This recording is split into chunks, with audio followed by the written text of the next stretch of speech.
अक्कलकोटमध्ये स्वामींचे आगमन आणि एका गरीब भक्तावर झालेली कृपा। श्री स्वामी समर्थ। अक्कलकोट ही भूमी पवित्र मानली जाते। या भूमीवर श्री स्वामी समर्थांनी अनेक वर्षे वास्तव्य करून असंख्य भक्तांचे कल्याण केले। आजही लाखो भक्त श्रद्धेने त्यांचे नाव घेतात, श्री स्वामी समर्थ। एके दिवशी अक्कलकोटच्या सीमेवर असलेल्या एका विशाल वडाच्या झाडाखाली एक तेजस्वी संन्यासी येऊन बसले।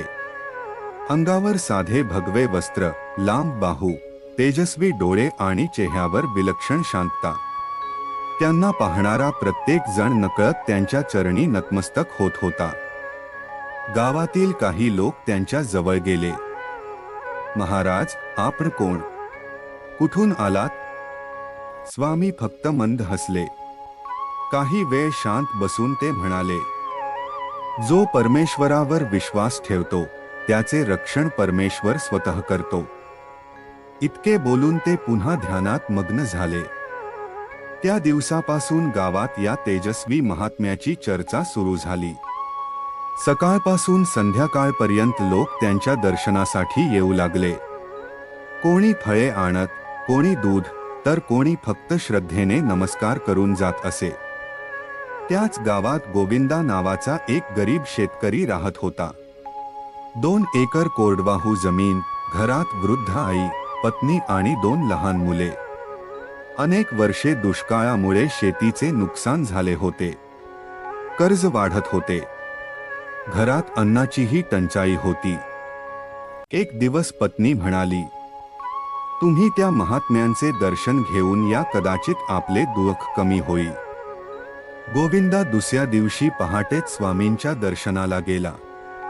त्याने चरणी मस्तक ठेवले। डोळ्यात अश्रू आले। महाराज, मी खूप संकटात आहे।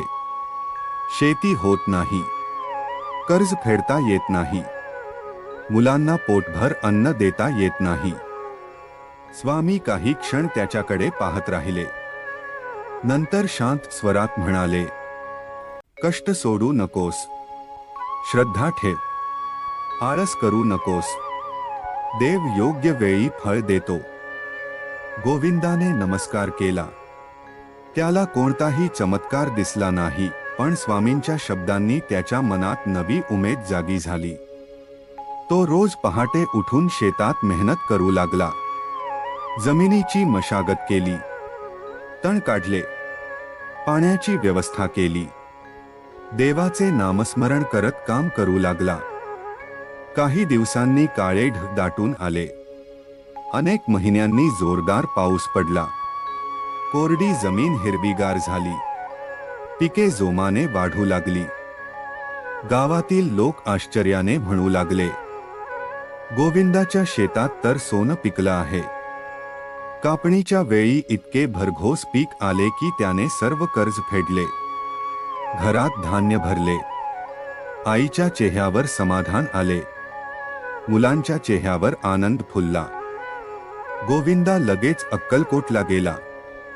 स्वामींच्या चरणी डोके ठेवून म्हणाला, महाराज, तुमच्या कृपेने माझे आयुष्य बदलले। स्वामी हसले आणि म्हणाले, माझी कृपा नव्हे, तुझी श्रद्धा आणि तुझे कष्ट यांचे फळ आहे। हे ऐकून गोविंदाच्या डोळ्यातून आनंदाश्रू वाहू लागले। त्या दिवसापासून त्याने एक नियम केला, कोणताही गरीब माणूस उपाशी राहू देणार नाही। प्रत्येक हंगामात तो काही धान्य गरजूंना दान देऊ लागला। स्वामी समर्थ नेहमी सांगत असत, दानाने धन कमी होत नाही, अहंकार कमी होतो।